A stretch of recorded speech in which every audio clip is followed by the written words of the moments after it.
ये अभी अपडेट नहीं है, शायद ऑनलाइन ही होगा, ये देखते हैं, बता देंगे आपको।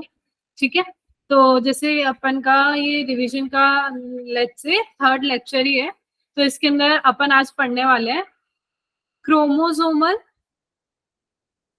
Theory of inheritance. ठीक है, तो क्रोमोसोमल थ्योरी ऑफ इनहेरिटेंस से आप लोग क्या समझते हो, क्या क्या आप लोगों को इसमें पता है, पहले तो मुझे वो बताओ, क्योंकि मैं ये पढ़ा चुकी हूँ।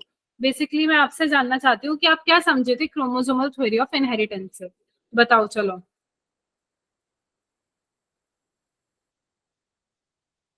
किसने दिया मैम था तो ये इसमें ये क्रोमोसोमल होता थ्योरी है ऑफ ना, इनहेरिटेंस, किसने दिया था? सटन एंड बोवली ने। Very good. ये साइंटिस्ट थे, दो थे, सटन एंड बोवराय, उन्होंने ये थ्योरी दी थी। पर यार इस थ्योरी में उन्होंने क्या बोला था, कोई मुझे बता सकता है? मैम बस इतना याद है कि क्रोमोसोम का वो है ना, जो उनका बिहेवियर है वो जीन्स के पैरेलल जा रहा था। ठीक है, और मैम इतना याद है। देखो यार, इन्होंने कहा था कि जो भी हेरिडिटी कैरेक्टर होंगे, कोई भी चीज इनहेरिट होगी, वो किसके फॉर्म में होगी? देखो, या तो वो स्पर्म के फॉर्म में होगी या एग के। देखो, एक कोई पेरेंट है, उससे बच्चा अगर बनेगा तो किस कोई फॉर्म होगा, एक जरिया होगा। तो उन्होंने कहा था कि जो हेरिडिटी कैरेक्टर है वो कोई फॉर्म में होना चाहिए, ब्रिज होना चाहिए। तो उन्होंने कहा था वो ब्रिज या तो स्पर्म होगा और एग होगा, कोई ब्रिज होना जरूरी है। तो ये दोनों एक्ट क्या करते हैं, ब्रिज की तरह एक्ट करते हैं। ठीक है, तो जो हेरिडिटी फैक्टर है, ये जो हेरिडिटी फैक्टर है, इसके अंदर बेटा कुछ न्यूक्लियर मटेरियल प्रेजेंट होता है। क्या प्रेजेंट होता है? न्यूक्लियर मटेरियल प्रेजेंट होता है। ठीक है, न्यूक्लियर मटेरियल बोले तो क्रोमोसोम, क्या बोले तो क्रोमोसोम। यहाँ पे हम बात कर रहे हैं क्रोमोसोम और जीन्स के बारे में। जैसे हमने यहाँ पे पढ़ा अभी तक कि जो जीन होते हैं वो हमारे दो अलील मिलके क्या बनाते हैं, एक जीन बनाते हैं। उसी तरह यहाँ पे जो क्रोमोसोम है ना, वो भी किस में पाए जाते हैं, वो भी पेयर में पाए जाते हैं। तो इन्होंने कह दिया कि क्रोमोसोम और जो जीन था, इनका जो फंक्शन था, जिस तरीके से ये एक पेरेंट से जो जनरेशन में पास ऑन हो रहे थे, ये सेम मेथड था, ये सेम मेथोडोलॉजी थी जिससे ये पास ऑन हो रहे थे, सेम क्राइटेरिया था। ठीक है, तो वो क्राइटेरिया क्या था, आप एनसीईआरटी में एक टेबल देखोगे, जहां पे ना देखो कुछ ऐसा होगा, एक तरफ क्रोमोसोम लिखा है और एक तरफ क्या लिखा है, जीन लिखा है। तो आप देखोगे क्रोमोसोम में लिखा है कि ये भी किस में होते हैं, पेयर में होते हैं, और ये भी किस में होते हैं बेटा, पेयर में होते हैं। ठीक है, तो ये पैरेलल बिहेवियर वाला टेबल है जो आपकी दे रखा है, थोड़ा सा ध्यान देना। जैसे क्रोमोसोम में दे रखा है कि ये भी सेग्रीगेट कब होते हैं, जब गैमीट फॉर्मेशन होता है तब सेग्रीगेट होते हैं। ठीक है, टेबल रुको मैं आपको यहीं पे लिख के बताती हूँ। जैसे यहाँ पे लिखा है सेग्रीगेट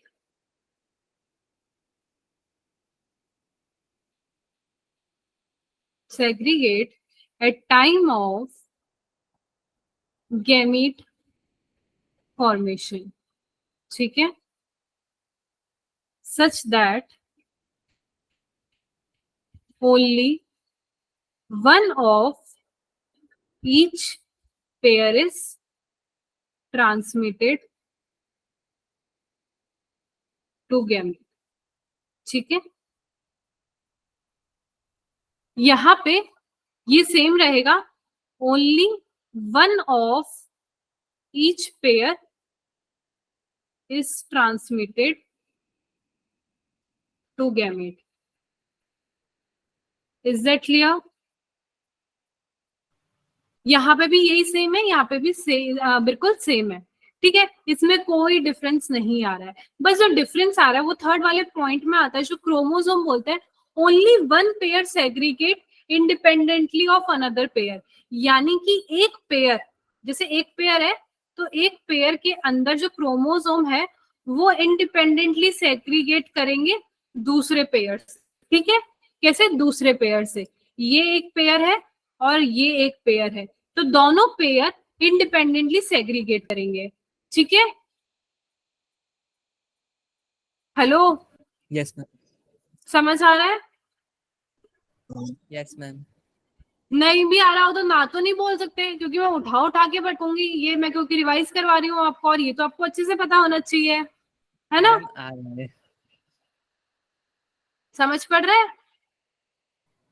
यस मैम। यहाँ पे जो पेयर है हमारे, जैसे जीन है, जैसे लेट्स से क्रोमोसोम है, ये हमारा क्रोमोसोम पे जीन सिचुएटेड है, तो ये इंडिपेंडेंटली सेग्रीगेट करेंगे। ये वाला जो पेयर है ये इंडिपेंडेंटली, पेयर में जो प्रेजेंट है ये जीन इंडिपेंडेंटली सेग्रीगेट करेंगे। ठीक है, समझ पड़ा? अब जैसे ये क्रोमोसोम है, यहाँ पे जीन प्रेजेंट है, तो ये भी इंडिपेंडेंटली सेग्रीगेट करेंगे। समझ पड़ा बात? हेलो? Yes ma'am. चलो, ये तो बहुत इजी है यार, बस आपको ये याद रखना है इंडिपेंडेंटली ना सेग्रीगेट करते हैं, और साथ ही साथ जो थर्ड पॉइंट है उसको याद रखना है कि क्रोमोसोम और एलील में क्या हो, जीन में क्या हो रहा है, और ये कि दोनों पैरेलल बिहेवियर शो करते हैं। ठीक है, तो इसी को देखते हुए थॉमस हंट मॉर्गन थे और उनके साथ के जो कलीग्स थे, उन्होंने एक डायहाइब्रिड क्रॉस करवाया। किसके अंदर किस क्रॉस करवाया उन्होंने? ड्रोसोफिला में। किस में करवाया? ड्रोसोफिला में उन्होंने क्या करवाया? एक क्रॉस करवाया। ठीक है, और ये क्रॉस एक्चुअली क्या था? सेक्स लिंक्ड था। कैसा था? सेक्स लिंक था, क्योंकि उन्हें सेक्सुअल कैरेक्टरिस्टिक पढ़ने थे, कैसे सेक्सुअल कैरेक्टरिस्टिक पास ऑन होते हैं, कैसे क्रोमोसोम पास होने होते हैं, तो इसीलिए उन्होंने किस पे करवाया? ड्रोसोफिला पे। ठीक है, तो सवाल अब ये उठता है कि उन्होंने ड्रोसोफिला ही क्यों लिया? कुछ और भी वो ले सकते थे। चलो, कोई मुझे बताओ कि ड्रोसोफिला ही क्यों लिया?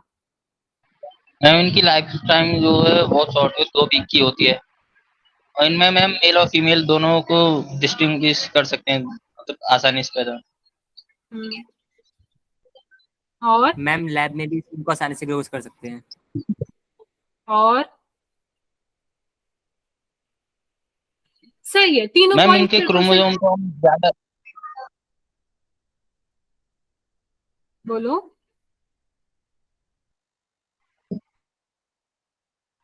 बेटा इनके अंदर ना मैम इसमें हेरिडिटी जो मेल और वेरिएशन भी फीमेल बहुत है है। ना वो ज्यादा पहचान में आ जाते हैं। हाँ, मेल और फीमेल को हम अलग अलग देख सकते हैं कि कौन है मेल और फीमेल। उनका लाइफ स्पेन छोटा है, और हमने लाइफ स्पेन छोटा वाला इसलिए लिया, ये लेट से अगर हम कोई बड़ा लाइफ स्पेन लेते तो भैया हमारी जिंदगी खत्म हो जाती, हम उनका लाइफ स्पेन कैसे काउंट करते? और कोई भी कैरेक्टरिस्टिक एक जनरेशन से दूसरी जनरेशन में पास हो रहा है, दूसरी से तीसरी, तीसरे से चार में, तो हमें उसको कंक्लूड करने के लिए ना बहुत सारी ना जनरेशन देखनी पड़ेगी। ऐसा नहीं मैंने सिर्फ एक जनरेशन में देखा, ये तो इनके मम्मी पापा से इधर आ गया तो मैंने कंक्लूड कर दिया, नहीं। उसके मम्मी पापा से उनके बच्चे में, उनके बच्चे से उनके बच्चे में, उनके बच्चे से उनके बच्चे में, उनके बच्चे से उनके बच्चे में, तो क्या वो कैरेक्टरिस्टिक सेम चलता जा रहा है? क्या वो पैटर्न सेम चलता जा रहा है? क्या चीज ऐसी है जो अलग हो रही है? ये तभी पता पड़ेगा जब मैं बहुत सारी जनरेशन देख लूंगी। तो यहाँ पे ना इसीलिए शॉर्ट लाइफ स्पैन होना बहुत जरूरी था, जो किसमें था? ड्रोसोफिला में था। किसमें था? ड्रोसोफिला में। यहाँ पे मेल और फीमेल हम दोनों को क्लियरली डिस्टिंग्विश कर सकते थे, तो ये थोड़ा सा और इजी हो चुका था। ठीक है, और यहाँ पे हम बेटा जो हेरिडिटी वेरिएशन थे वो हम क्लियरली देख पाते थे। उस वक्त ना जो माइक्रोस्कोप था उनका रिजोल्यूशन कम था, काफी काफी रिजोल्यूशन कम होने की वजह से हम दूसरी जगह इतना अच्छा स्टडी नहीं कर पाते थे, पर यहाँ पे हम स्टडी अच्छे से कर पाते। ठीक है,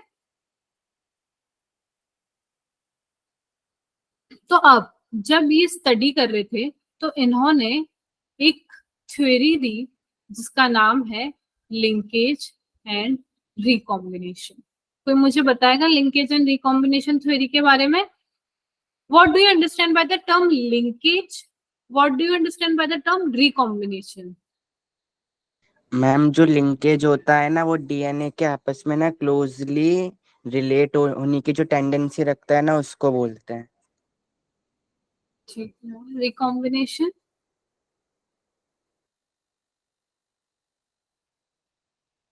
देखो मैं बताती हूँ आपको, यहाँ पे आपके एनसीईआरटी में ना एक एग्जांपल दे रखा है। आपको मैंने वो चार्ट वगैरह सब बताया था। एक येलो बॉडीड वाइट आई फीमेल ली थी इन्होंने एक्सपेरिमेंट के लिए, इनको क्रॉस करवाया था ब्राउन बॉडीड रेड आई मेल से। किससे? रेड आई मेल से। समझ पड़ा बात? तो जब ये दोनों क्रॉस करवाए तो F1 जनरेशन आई, फिर F1 जनरेशन को वापस जब इंटर क्रॉस करवाया, उन्होंने देखा, उनका ऑब्जर्वेशन क्या था कि जो 2 जीन है, 2 gene did not segregate independently of each other. अभी तक हमने ना लास्ट, आपको लेक्चर याद हो तब भी मैंने आपको वो बताया था इंडिपेंडेंट असॉर्टमेंट। मैंने आपको बोला था सब इंडिपेंडेंटली असॉर्ट करेंगे, पर यहाँ पे कुछ ऐसा नहीं हुआ। यहाँ पे ये हुआ कि 2 जीन इंडिपेंडेंटली सेग्रीगेट किए नहीं। जैसे ये 2 जीन है, लेट से ये क्रोमोसोम है, तो इस पे 2 जीन लगे हुए हैं। अभी तक मैंने आपको यही बताया था, ये अपने इंडिपेंडेंटली जाएगा, ये अपने इंडिपेंडेंटली जाएगा। पर यहाँ पे जब हम एक्सपेरिमेंट करा रहे थे तो ये इंडिपेंडेंटली नहीं जा रहे थे। तो यहाँ पे ये इंडिपेंडेंटली नहीं जा रहे थे, मतलब ये एक दूसरे पे क्या हो रहे थे, कहीं ना कहीं डिपेंडेंट हो रहे थे। कुछ ना कुछ चीज थी जो इनको जोड़े हुए रख रही थी, तो जिसकी वजह से इनका जो F2 का रेशियो था ना, वो भी डेविएट हो गया था 9:3:3:1 से, जो हम हमेशा देखते हैं 9:3:3:1। वो तभी देखते हैं जब इंडिपेंडेंट असॉर्टमेंट होता है, पर यहाँ पे इंडिपेंडेंट असॉर्टमेंट हो ही नहीं रहा था, इसलिए 9:3:3:1 का रेशियो क्या हो गया, डेविएट हो गया। हाँ के ना, यस मैम, समझ पड़ा यहाँ तक? Yes ma'am.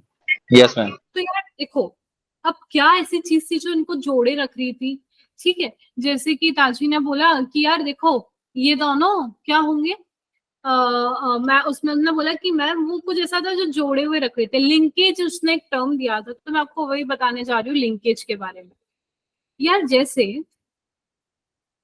लेट्स से ये पेरेंट का क्रोमोसोम था, यहाँ पे जीन प्रेजेंट थे, ठीक है। तो लेट्स से अब यहाँ पे हम एक कोई भी नया क्रोमोसोम बनेगा, लेट्स से एक ये डॉटर का बना और एक ये डॉटर बना, let's say as it is ये ऐसा का ऐसा स्ट्रक्चर आ गया और एक स्ट्रक्चर बहुत ही अलग आया। तो देखो यहाँ पे क्योंकि ये इंडिपेंडेंटली सेग्रीगेट नहीं किए थे, दोनों इंडिपेंडेंट, दोनों एक दूसरे पे डिपेंडेंट थे, यानी इन दोनों के बीच में, इन दोनों जीन के बीच में बॉन्ड बहुत ज्यादा स्ट्रॉन्ग था, बहुत ज्यादा जुड़े हुए थे, ये तभी अलग अलग नहीं जा पाते थे। और ये दोनों क्योंकि बहुत ज्यादा जुड़े हुए थे, अलग नहीं जा पाते थे, इसलिए इनका जो नया रिकॉम्बिनेशन बना वो कैसा था, पेरेंटल। पेरेंटल मतलब पेरेंट जैसा, किसके जैसा, पेरेंट जैसा। पर इफ इन केस आप बोलो अगर कोई भी जो जीन है वो बहुत डिस्टेंस में प्रेजेंट है, ठीक है, बहुत डिस्टेंस में प्रेजेंट है, यानी कि लूजली लिंक्ड है। कैसे है, लूजली लिंक्ड, तो भैया वो अपने आप से है ना, क्या नाम है, अपने आप वो कहीं भी जा सकते हैं। ये कॉम्बिनेशन भी बन सकता है, ये कॉम्बिनेशन भी बन सकता है, ये कॉम्बिनेशन भी बन सकता है, ये कॉम्बिनेशन भी बन सकता है, कुछ भी रिकॉम्बिनेशन बन सकता है। तो इसको हम बोलते हैं नॉन पेरेंटल, जो पेरेंट से हटके है, क्योंकि पेरेंट्स के जीन है जिसमें बॉन्ड इतना स्ट्रॉन्ग है, तो एज इट इज जो नया कॉम्बिनेशन बना उसको हम क्या बोलते हैं, पेरेंटल कॉम्बिनेशन, ठीक है। अब जो एक पेरेंट है इसके बीच में बॉन्ड ही स्ट्रॉन्ग नहीं है उनके जीन्स में, तो वो एक जो नया रिकॉम्बिनेशन बनता है वो कुछ भी बन सकता है, कहीं पे भी वो अपने आप को अलाइन कर सकते हैं, वो बन जाता है non parental. Is that clear? Yes ma'am. Yes ma'am. तो ये सारी स्टडी हम किसको पढ़ने के लिए कर रहे थे, ना लिंकेज को, नहीं, नॉन लिंकेज वाले को। किसके पढ़ने के लिए, नॉन लिंकेज वाले, विच इज दिस वन, ठीक है। Yes ma'am. जिसके अंदर आपने देखा होगा कि आपका वो एक चार्ट दे रखा है, जिसके अंदर आपको दे रखा है जैसे व्हाइट आई वाला अपन करवा रहे थे, white I, white and yellow जो है वो कैसे है, टाइटली लिंक्ड है। कैसे है, टाइटली लिंक्ड है। तो जो रिकॉम्बिनेंट है वो कितना बन रहा है, 1.3% ही, है ना। वही जो व्हाइट एंड मिनिएचर है बेटा, ये कैसे है, ये रिसेसिव वाले फॉर्म में है, ये डोमिनेंट वाले फॉर्म में है, डोमिनेंट में टाइटली लिंक्ड है, और ये कैसे है बेटा, ये लाइटली लिंक्ड है, ठीक है।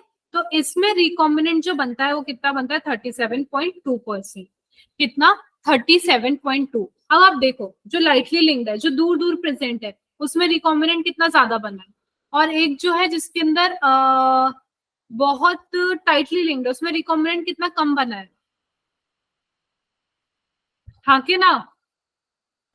Yes ma'am. ये सब तो यार पता होना चाहिए। मैं तो ये देख रही हूँ आप लोगों के अलावा लिटरली किसी को ये नहीं पढ़ना है क्या? सिर्फ निगम, इताची, गुप्ता और स्नेहा को ही पढ़ना था, बाकी किसी को नहीं पढ़ना था। पता नहीं ma'am. If you don't want, मैं आगे सिलेबस कंटिन्यू करा दूंगी, इकोलॉजी स्टार्ट करा दूंगी। उसी में ही फायदा एक्चुअली कि मैं इकोलॉजी कराऊं और मेरा सिलेबस खत्म। हाँ कि ना? नो मेरा तो उसी में फायदा है कि फटाफट फटाफट, टीचर का क्या काम है, सिलेबस कंप्लीट कराना।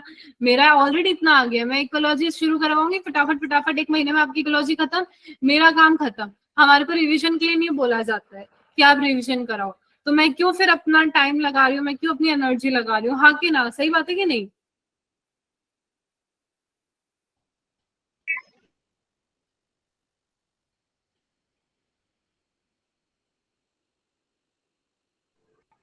आपको अगर रिवीजन करना है तो मुझे बता दो, नहीं करना तो फिर मैं इकोलॉजी स्टार्ट कर दूंगी। आपको है ना, तो जैसा भी हो मुझे बता देना, ठीक है? मैम आप करा दो। क्या करा दूं? मैम रिवीजन करना है इसलिए तो आ रहे हैं। रिवीजन करा रहे हैं आप। अरे तुम लोग तो आ रहे हो, बाकी अगर तुम्हारी किसी से बात होती हो ना तो पूछ पाछ के ना बता देना मेरे को, ठीक है? हाय सौरभ। बस इटाची के अलावा मेरे से किसी से बात नहीं होती। हम्म। इटाची के अलावा किसी से बात नहीं होती मैम। अच्छा, शिवम शिवम से बात करेगा बस, सही है।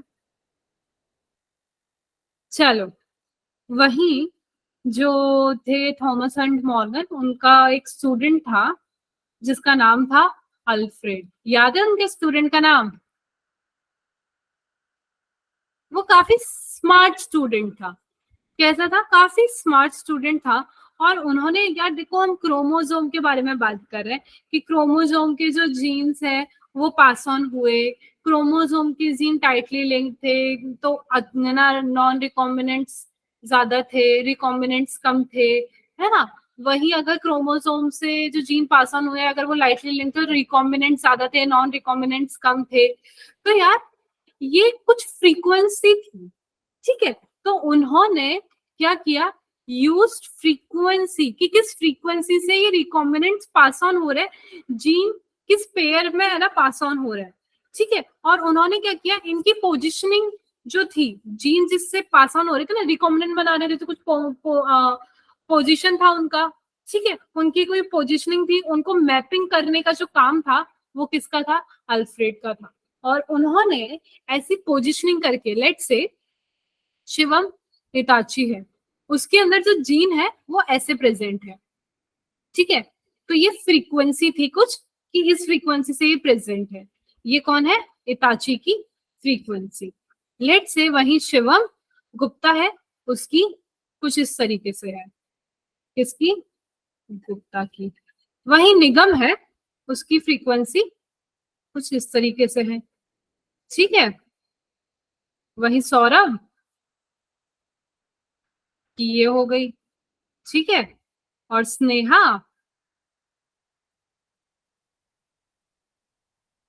ये स्नेहा की फ्रीक्वेंसी हो गई, ठीक है? तो देखो सबकी फ्रीक्वेंसी अलग है।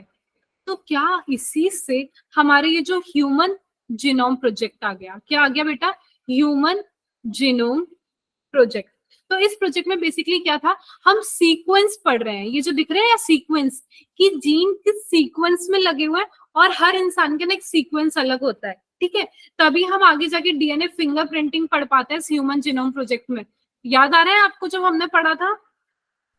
Yes ma'am. तो कितना यूजफुल थ्योरी था ये कि इन्होंने उस फ्रीक्वेंसी को डिटरमाइन किया और उस फ्रीक्वेंसी की क्या कर दी? मैपिंग कर दी। और उसी मैपिंग की वजह से हम पता लगा पाते हैं कि लेट से ये इताची का फिंगरप्रिंट है, ये गुप्ता का, ये निगम का, ये सौरभ का, ये स्नेहा का, और सब अलग अलग काम कर रहे हैं। समझ पड़ा बात? Yes yes ma'am. इसमें किसी को कोई confusion? No no ma'am. Ma'am. ठीक है, तो अब आगे बढ़ते हैं। इसके अंदर आता है एक पॉलीजेनिक इनहेरिटेंस। अब ये तो आप ही बताओगे यार मेरे को, ये क्या होता है पॉलीजेनिक इनहेरिटेंस? मैम अगर एक दो से ज्यादा जीन एक ही करेक्टर को वो कर रहे हो अफेक्ट, तो वो पॉलीजेनिक इनहेरिटेंस होगा। ठीक है, लेट्स से इसका example ma'am blood group of humans. Height. ठीक है, सबसे पहले हम लेते हैं हाइट। हाइट एक ही कैरेक्टर है, क्या है? हाइट एक ही कैरेक्टर है, बट कितने सारे जीन्स जो है वो 2 और मोर जी। पॉली मतलब more than 2, more than 2। Genic मतलब जीन। तो भाई अगर 2 से ज्यादा जीन मिलके एक कैरेक्टर को कंट्रोल करते हैं तो उसको हम बोलते हैं पॉलीजेनिक इनहेरिटेंस। ठीक है, तो जैसे कि हाइट कितनी तरह की होती है, एक होती है लॉन्ग हाइट, एक होती है डॉफ हाइट, एक होती है मीडियम हाइट, हाँ कि ना? यस ठीक है, इसका मैं और आपको एक एग्जांपल बताऊं, इसका एक और एग्जांपल होता है वो हमारा स्किन कलर। कैसा होता है? Skin colour. Skin colour. अब स्किन कलर देखो कितने सारे होते हैं। एक होता है हमारा लाइट कलर, एक होता है डार्क कलर, एक होता है हमारा विटिश कलर, है ना? इतने सारे कलर होते हैं। तो लेट से जैसे मैं कुछ जीन्स ले लेती हूँ, उनके अलील्स के बारे में बात करते हैं। Let say capital A, capital A, capital B, capital B, capital C present है, तो ये रिप्रेजेंट कर रहे हैं कौन सा? बोलो। ये रिप्रेजेंट कर रहे हैं डार्क कलर, तौल वाले को। ठीक है, डार्क कलर। वही small a, small a, small b, small b, small c represent कर रहे हैं लाइट कलर। वहीं आगे capital A, small a, capital B, small b, capital C, small c, ये रिप्रेजेंट कर रहे हैं विटिश कलर।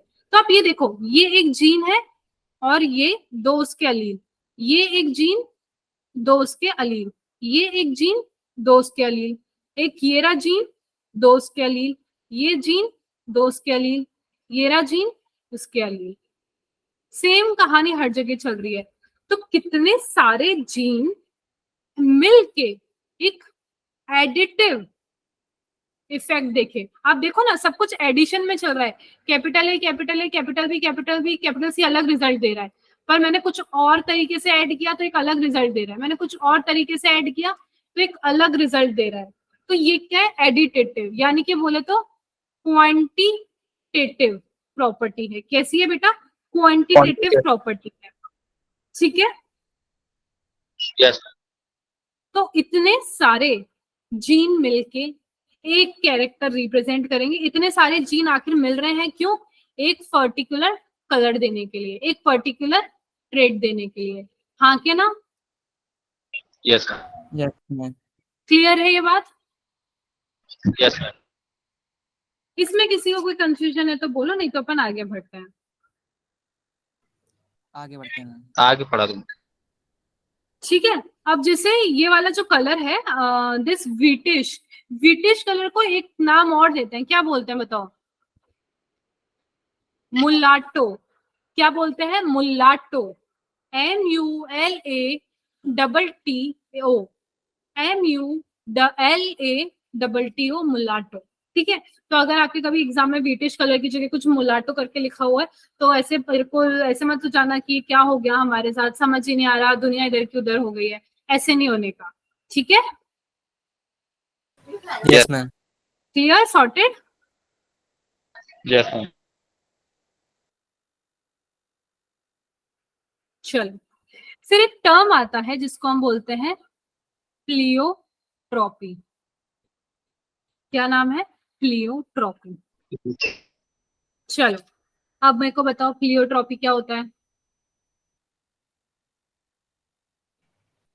मैम जब एक जीन एक से ज्यादा कैरेक्टर को अफेक्ट करे। मतलब बेसिकली ये अभी हमने जो पढ़ा पॉलीजेनिक, ये उसका अपोजिट है कि नहीं? क्योंकि वहां पे बहुत सारे जीन मिलके एक कैरेक्टर दे रहे थे, यहाँ पे एक जीन की वजह से, सिर्फ एक जीन की वजह से बहुत सारे फिनोटिपिक एक्सप्रेशन आ जाते हैं। और वो कैसे? लेट्स से एक सिंगल जीन था, उसमें कुछ गड़बड़ी हो गई, या वो चेंज हो गया या वो डिलीट हो गया, ऐड हो गया, सिर्फ एक सिंगल जीन की वजह से।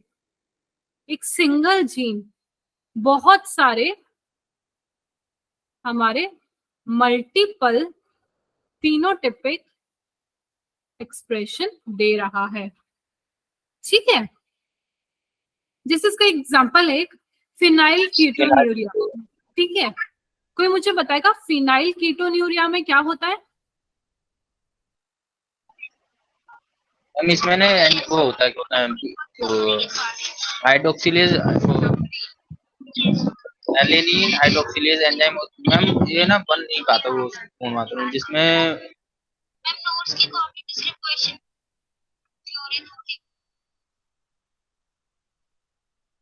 एक एंजाइम होता है फिनाइल एलेनिन हाइड्रोजन हाइड्रोक्सिलेज, तो इसका म्यूटेशन हो जाता है। क्या हो जाता है? म्यूटेशन। तो यार बात बिल्कुल सही है। तो अब इसके अंदर म्यूटेशन होने की वजह से इसके अंदर मतलब कोई चेंजेस आ गए, सिंगल जो जीन था उसमें चेंजेस आ गए, और उसमें चेंजेस आने की वजह से अलग अलग फिनोटिपिक कैरेक्टर आ जाता है। जैसे मेंटल रिटार्डेशन हो जाता है, जो हेयर कलर है वो चेंज होने लगता है, हमारे बाल कम होने लगते हैं, स्किन में पिगमेंटेशन आने लगता है। तो ये सारी चीजें हम डिजीज पढ़ेंगे ना म्यूटेशन होने की वजह से या कुछ भी, तो तब मैं आपको मेंडेलियन डिसऑर्डर जब मैं पढ़ाऊंगी तब मैं इसको और डिटेल में आपको पढ़ाऊंगी। ठीक है, yes clear? Yes ma'am. Yes ma'am. चलो, अब नेक्स्ट है टॉपिक सेक्स डिटर्मिनेशन। क्या है सेक्स डिटर्मिनेशन? हाँ, तो यार देखो अब क्या चल रहा था, हैंकिंग थे एक साइंटिस्ट, फास्ट स्लो, अगर कुछ पेस है तो बता दो कि मैम नहीं फास्ट नहीं कराना है, मैम स्लो नहीं कराना है, कि मैम जो चल रहा है एकदम सही चल रहा है वो भी बता दो, मैम सही चल रहा है ना? रिवीजन में तो इफ यू वांट रिवीजन में भी मैं एक एक चीज लिखूं, यू डोंट वांट दैट ना, कि एक ऐसे साइंटिस्ट थे जिनका नाम था ऐसे ऐसे करके तो नहीं लिख रहा ना? वो प्रॉपर जैसे अपने जो नोट्स है वो तो बन चुके हैं पहले ही, है ना? अभी आपसे आपको वापस एक्सप्लेन करने के तौर पे चल रहा है ये सब। ठीक है, तो चलो, एक साइंटिस्ट थे जिनका नाम था हैंकिंग। क्या नाम था? हैंकिंग। तो उन्होंने ना रैंकिंग 18। उन्होंने कुछ स्टडी की और देखा, उन्होंने ना जब स्पर्मेटोजेनेसिस क्या होता है बोलो पहले? कम का बनना। Formation of male gametes. Very good. देखो, तो उन्होंने स्पर्मेटोजेनेसिस को नोटिस किया। जब स्पर्मेटोजेनेसिस हो रहा था उन्होंने न्यूक्लियर स्ट्रक्चर जो था स्पेसिफिकली उसको देखा। ठीक है, अब उस वक्त क्या देखा, जब स्पर्मेटोजेनेसिस हो गया तो जो स्पर्म्स बन गए, ठीक है, स्पर्म्स ही बनेंगे स्पर्मेटोजेनेसिस में, तो 50% जो स्पर्म्स थे उसके अंदर एक स्ट्रक्चर रिसीव हुआ था। ठीक है, और जो 50% स्पर्म थे उसके अंदर वो स्ट्रक्चर रिसीव हुआ ही नहीं था। ठीक है, तो भैया वो कंफ्यूज थे, 50% में तो ये स्ट्रक्चर आया है, 50 में नहीं आया, तो वो जो स्ट्रक्चर था उन्होंने उस वक्त उसको नाम दे दिया था एक्स बॉडी। क्या नाम दे दिया था? X body. ठीक है, पर वो उस वक्त एक्सप्लेन नहीं कर पाए थे ये एक्स बॉडी क्या है क्या नहीं है। फिर फर्दर इसके बारे में ना स्टडी होता रहा और आगे जो साइंटिस्ट ने स्टडी किया उन्होंने उस एक्स बॉडी को नाम दे दिया एक्स क्रोमोसोम। क्या नाम दे दिया? X chromosome. और ये एक्स क्रोमोसोम को ही क्या बोला जाता है? Sex chromosome. कभी भी हम वाई के बारे में बात नहीं करते, हम हमेशा जब भी बात करते हैं वो हम एक्स क्रोमोसोम के बारे में बात करते हैं कि एक्स क्रोमोसोम प्रेजेंट है या नहीं। एक्स क्रोमोसोम पे अगर जीन्स प्रेजेंट है तो वो हमारा सेक्स क्रोमोसोम है, एक्स हमारा सेक्स डिटरमाइन करता है, ना कि वाई। समझे?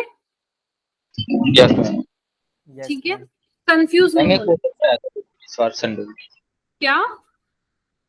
एक्स क्रोमोसोम के ऊपर मैम क्वेश्चन भी था। ठीक है, तो अब हम सेक्स डिटर्मिनेशन के बारे में थोड़ा सा पढ़ना शुरू करते हैं। जैसे कि मैंने आपको उस वक्त बता भी दिया था काफी कुछ इसके बारे में। अब मैं आपको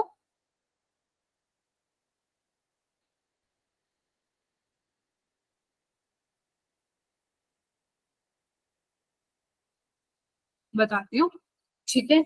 सबसे कुछ कुछ टाइप होते हैं। सबसे पहले तो आप एक एक्सो के बारे में जान लो। जैसे एक होता है एक्सो टाइप। तो एक्सो टाइप में क्या होता है कि देखो, एक्सो टाइप में क्या हो रहा है, एक्स सब में प्रेजेंट होगा, पर एक एक्स किसी में से क्या हो जाएगा, गायब हो जाएगा, ठीक है। तो जहां पे से जो भी चीज गायब हो जाती है ना, न्यूट्रल होती है, वहां पे हम क्या लिखते हैं, ओ। क्या लिखते हैं, ओ। तो लेट से यहाँ पे जो मेल होता है और एक फीमेल होती है, तो मेल कैसा बनता है, ऑटोजोम प्लस, बोलो, इसके पास सिर्फ 1x क्रोमोसोम। क्या होता है, 1x क्रोमोसोम। और जो फीमेल होती है उसके पास होता है autosome plus pair of x chromosome, यार ठीक है। Yes ma'am. लेट्स से यहाँ पे मैं जैसे लिख दूं ऑटोजोम प्लस एक्स, यहाँ पे मैंने लिख दिया ऑटोजोम प्लस एक्स एक्स। तो ये जो पोजीशन खाली बच गई यहाँ पे लिखते हैं हम एक्सो। तो यहाँ पे कितने टाइम के क्रोमोसोम है, एक एक्स और एक ओ। तो इसीलिए कौन से टाइप का है, एक्सो। समझ पड़ा बात। Yes Yes. Ma'am.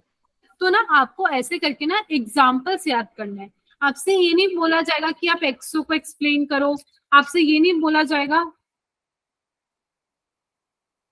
Grass over में होता है ना, हाँ, कि किस में ना क्या नाम है, किस किस में नहीं होगा। तो मैं आपको टेबल जो है, जैसे कि मैंने आपको शायद पहले भी बताया है, नहीं बताया है, बताया है। देखो, जैसे आपको याद रखना है एक्स एक्स एक्स वाई, ठीक है। ये किसके अंदर प्रेजेंट होंगे, ये प्रेजेंट होते हैं ह्यूमन के अंदर। और किसके अंदर प्रेजेंट होते हैं, ड्रोसोफिला के अंदर, ठीक है।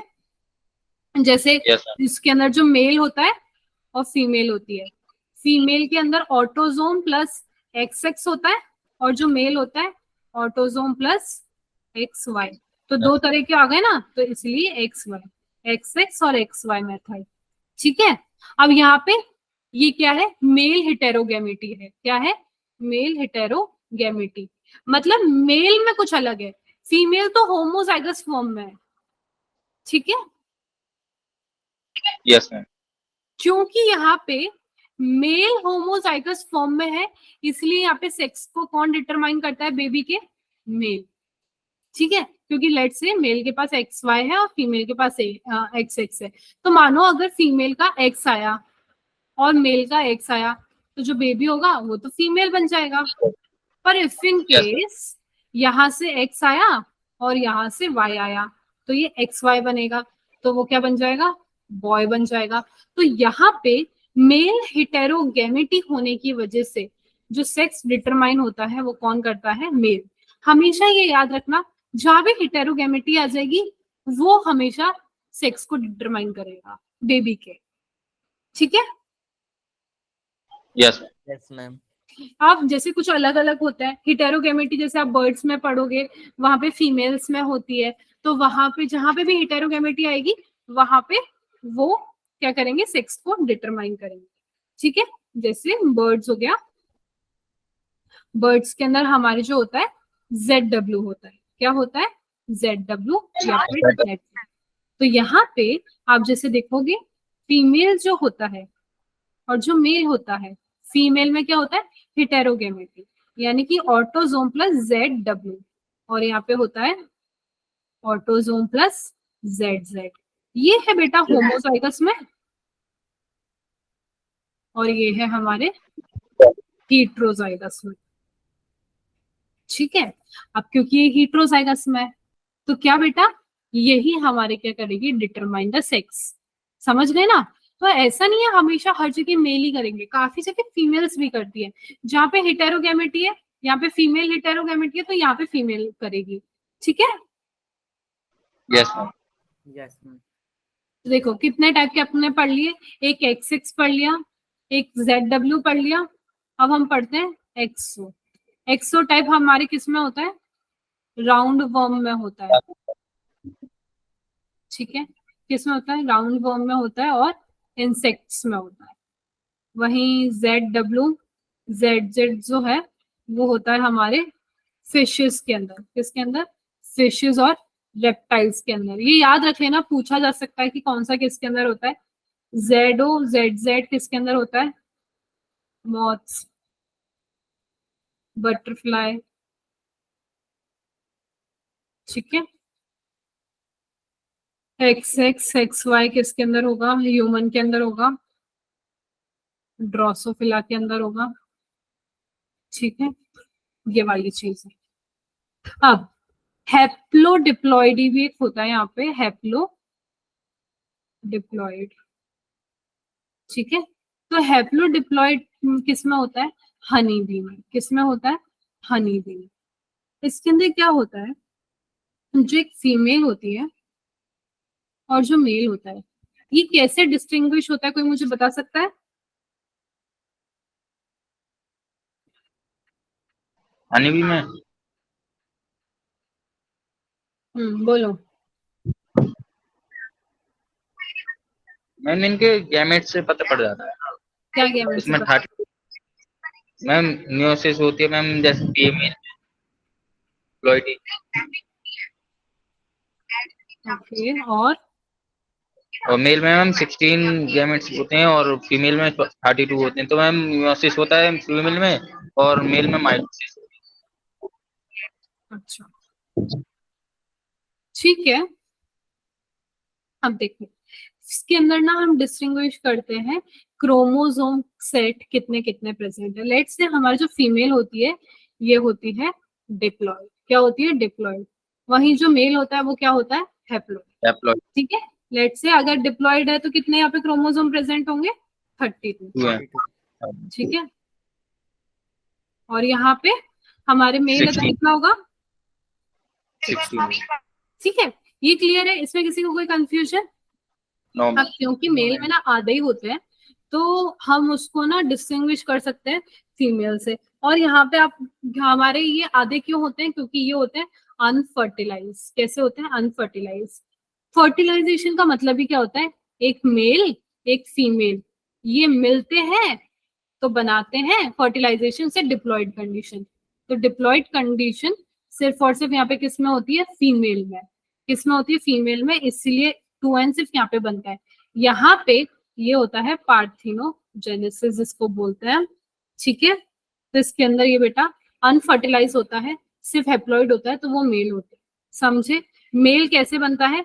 माइटोसिस से, ठीक है। मेल में हमेशा क्या होता है? माइटोसिस होता है। लेट्स से मैं आपको एक और आगे चीज बताती हूँ। एक फीमेल है और एक मेल है, ठीक है। फीमेल में क्या होगा? मियोसिस। फीमेल में क्या होगा? मियोसिस। 32 है तो आधा हो जाएगा इसका, तो ये बन जाएगा 16। तो ये क्या बना देता है? मेल बना देता है। आप सोच रहे होगे ना कि मेल आता कैसे है, कैसे पार्थिनोजेनेसिस होता है। अगर फीमेल में मियोसिस हो गया तो वो मेल बन जाता है। वहीं अगर मेल को ही आगे मेल बनाना है तो उसके अंदर होता है माइटोसिस, ठीक है। तो ये मेल बन गया। समझ पड़ रहा है? तो मेल बनता कैसे आखिर? वो पार्थिनोजेनेसिस कैसे होता है? अगर फर्टिलाइजेशन नहीं हुआ तो मेल कैसे आएगा? मेल ऐसे आएगा, ठीक है। और फीमेल तो आ ही रही है n+n से, 2n से, ठीक है बेटा। Yes ma'am. इसमें किसी को कोई कंफ्यूजन? No ma'am. एक चीज और है, याद करो, वो मैंने आपको बताई थी कि इससे रिलेटेड मैंने आपको एक लाइन भी बोली थी। किसी को याद आ रही है वो लाइन कि इसके फादर नहीं होते? याद आ रहा है कुछ कुछ? They don't have father but they have grandfather. याद आ रहा है? No no? मैम। क्यों याद नहीं आ रहा? उस वक्त भी मैंने आपको ये बात बताई थी ना, यस मैम, याद आ गया। ठीक है। उनके फादर नहीं होते, उनके ग्रैंडफादर होते हैं। फादर अगर होता, मेल के बारे में बात कर रही हूँ मैं, मेल के बारे में बात कर रही हूँ, क्योंकि मेल तो सिर्फ सिंगल पेरेंट से बना है ना। जैसे देखो, मेल यहाँ पे बन गया तो मेल की मम्मी तो होगी, पर क्या यहाँ पे पापा होंगे उसके? No ma'am. नहीं होंगे, है ना, नहीं होंगे। पर ये जो फीमेल है, फीमेल कैसे बनती है? पापा प्लस मम्मी, पापा प्लस मम्मी मिले तभी तो वो डिप्लॉयड फीमेल बनी। यस yes, पर ma'am. फीमेल में अगर मियोसिस हो गया तो इनका बेटा बन जाता है मेल। तो मेल के फादर नहीं होते, देख पा रहे हो आप, मेल के फादर नहीं होते पर ग्रैंड फादर होते हैं, मम्मी के पापा। यस मैम लॉजिक समझ आया? देखो फीमेल कैसे बनती है, मैं फिर से बताती हूँ, ये इंपॉर्टेंट है। फीमेल कैसे बनती है? N+N फर्टिलाइजेशन से। कैसे बनी फीमेल? ठीक है। अब जो मेल है वो कैसे बनता है? Without fertilisation. लेट से अब ये जो फीमेल है इसके अंदर क्या हो गया? मियोसिस हो गया। क्या हो गया? मियोसिस हो गया। तो ये कंडीशन हो गई एन, ये क्या हो गया? मेल। तो मतलब ये सन है, ये इस फीमेल का सन है। तो क्या इसके फादर है यहाँ पे? नहीं है। तो इस सन के फादर नहीं होंगे। पर क्या इस सन के ग्रैंड फादर नजर आ रहे हैं आपको? Yes yes, ma'am. ये रहा फादर और ये रही मदर। ये फादर मदर किसके? इस वाली फीमेल के। जब ये फादर मदर मिले तब फीमेल बनी, और इस फीमेल ने मियोसिस किया तो ये हैप्लॉइड कंडीशन बनी। तो इसीलिए हमेशा कहा जाता है मेल के लिए कि उसके फादर नहीं होते, उसके ग्रैंड फादर होते हैं। समझे? पर क्या Yes, यहाँ पे फीमेल के फादर है? Yes, ma'am. Yes ma'am female के फादर है? Yes ma'am Yes, ma'am. ठीक है। और फीमेल की ग्रैंड फादर होंगे? किसके मैम? फीमेल के? हाँ यस मैम हाँ, फीमेल के तो सब होंगे, मेल के नहीं होंगे। तो ये लॉजिक आई थिंक सबको क्लियर है, इसमें किसी को कोई कंफ्यूजन नहीं होना चाहिए। क्लियर क्या ये सिर्फ निगम को ही क्लियर है क्या? Yes, no ma'am. Ma'am clear है। ठीक। तो बेटा ये आपका पूरा हो गया है सेक्स डिटर्मिनेशन कंप्लीट। ठीक है। सेक्स डिटर्मिनेशन में अभी तक किसी को कोई कंफ्यूजन है तो मुझे बोलो। आज जो हमने पढ़ा है, इसके बाद जो टॉपिक है वो है हमारा जो नेक्स्ट टॉपिक है वो है म्यूटेशन। म्यूटेशन जस्ट लाइक जो बच्चे समझ रहे थे कुछ यहाँ पे, लाइक शिवामी सौरभ था जो बोल रहा था कि मैम वो तो नहीं, पता नहीं, आई डोंट रिमेम्बर, कि मैम म्यूटेशन तो नया चैप्टर है। हाँ के ना? तो म्यूटेशन नया चैप्टर नहीं है, म्यूटेशन नया टॉपिक है। म्यूटेशन थोड़ा इंपॉर्टेंट टॉपिक है, ध्यान से पढ़ना। ठीक है। खुद से भी पढ़ के आना ताकि ऐसा ना लगे कि मैम पता नहीं क्या बोल रही है, क्योंकि हम ये रिवाइज ही कर रहे हैं। ठीक है। तो म्यूटेशन करेंगे। बाकी आज हमने देखा क्रोमोसोमल थ्योरी ऑफ इनहेरिटेंस से स्टार्ट किया था। ये हमने देखा था क्रोमोसोम और जीन पैरेलल बिहेवियर चलता है। ये ड्रोसोफिला सॉरी हमने फिर सेक्स डिटर्मिनेशन में देखा था कि जो लिंकेज और रिकॉम्बिनेशन है वो एक्चुअल में टर्म क्या क्या है, कब लिंकेज की वजह से पेरेंटल कॉम्बिनेशन होते हैं। ठीक है। और रिकॉम्बिनेंट और नॉन रिकॉम्बिनेंट कब बनते हैं। ठीक है। रिकॉम्बिनेंट मतलब नए फॉर्म जो बने हैं। ठीक है। रिकॉम्बिनेंट मतलब नॉन पेरेंटल वाले कितने हैं, और नॉन रिकॉम्बिनेंट मतलब कुछ नया नहीं बना है, सब कुछ क्या है? पेरेंटल। ये ध्यान रखना। ठीक है। रिकॉम्बिनेंट कुछ नया बनता है। नया कब बनेगा? नए कॉम्बिनेशन, उसको हम ये भी बोल सकते हैं ना कि ये तो नॉन पेरेंटल है ना। और नॉन रिकॉम्बिनेंट मतलब कुछ भी नया नहीं है, सब कुछ कैसा है? पेरेंट जैसा। तो उसको हम बोल सकते हैं parental combination. Is that clear? Yes, ma'am. तो हमने ये चीज देखी थी। फिर उसके बाद हमने पूरा इसको अच्छे से कर लिया। ठीक है। ठीक है। फिर उनके स्टूडेंट थे जो अल्फ्रेड थे, जो काफी इंटेलिजेंट थे, हमने उनका देखा कि उन्होंने कैसे फ्रीक्वेंसी की वजह से आज हमारे जो फिंगरप्रिंटिंग हो रही है, जो हम क्राइम सीन में भी काम में लेते हैं, हम किसी का जेनेटिक डिसऑर्डर पढ़ने में भी काम में लेते हैं, जेनेटिक हिस्ट्री पढ़ने में भी काम में लेते हैं। ठीक है। वो हमारा ह्यूमन जीनोम प्रोजेक्ट है। ह्यूमन जीनोम प्रोजेक्ट मैंने आपको तभी बताया था कि खुद से पढ़ना है, आपको बहुत ईजी है, थ्योरेटिकल चीज है। तो वो आप एक बार फिर से देखना। ह्यूमन जीनोम प्रोजेक्ट में सैटेलाइट डीएनए वगैरह जो है, डीएनए क्या होता है, माइक्रो डीएनए, ये सारी चीजें, वीएनटीआर प्रोब, ये सारी चीजें देखना। ठीक है। और इसके बाद फिर हमने देखा था पॉलीजेनिक इनहेरिटेंस और प्लियोट्रॉपी। ये दोनों टर्म जो है एक दूसरे के अपोजिट है, और इन दोनों टर्म्स में आपको कंफ्यूज बिल्कुल भी नहीं होना है। ठीक है। अगर आपको याद ना हो तो सिर्फ एक याद रखना, पॉलीजेनिक। पॉली मतलब दो से ज्यादा जीन मतलब जीन, दो से ज्यादा वाला जीन जो है वो पॉलीजेनिक है और उसका अपोजिट होगा जो प्लियोट्रोपिक। याद नहीं हो तो ऐसे याद कर लेना, पर ये कंफ्यूज करता है इंसान को, तो आपको कंफ्यूज नहीं होना, ठीक है। Yes ma'am. Yes, ma'am. फिर हमने सेक्स डिटर्मिनेशन में देख लिया था कि यार कैसे ये कहानी शुरू हुई थी। सबसे पहले जो सेक्स क्रोमोसोम है वो होता है हमारा एक्स क्रोमोसोम। आगे जाके हम क्वेश्चंस भी करेंगे इसके, तो उसके अंदर भी ना एक्स बहुत एक इम्पोर्टेंस रखता है, ठीक है, एक्स क्रोमोसोम। तो वो चीज है, तो एक्स क्रोमोसोम, एक्सओ टाइप हो गया, एक्स वाई टाइप हो गया, जेड डब्ल्यू हो गया, तो ये सारे टाइप्स हमने देख लिए और ये हो गया हमारा पूरा टॉपिक कंप्लीट, ठीक है। Yes ma'am. मैम। तो बच्चा ये भी आज का हमारा लेक्चर खत्म हो चुका है। जो नेक्स्ट लेक्चर है उसके अंदर हम म्यूटेशन स्टार्ट करेंगे, और म्यूटेशन स्टार्ट करने से पहले कृपया करके थोड़ा सा पढ़ के आ जाना। वैभव बेटा बहुत जल्दी ज्वाइन नहीं कर लिया आप?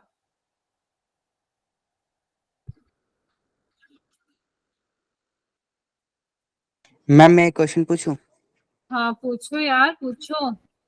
मैम जो Recording फिनाइल हो गया है। कीटोनूरिया एक होता है, सेकंड, मैंने अटेंडेंस का फॉर्म है ना शेयर कर दिया है। हाँ बोलो। मैम जो फिनाइल कीटोनूरिया होता है वो म्यूटेट होने के बाद उसका कोई इलाज होता है या फिर वो रहता ही है? रहता है फिनाइल कीटोन्यूरिया तो, एक सेकंड में आपको बताती हूँ।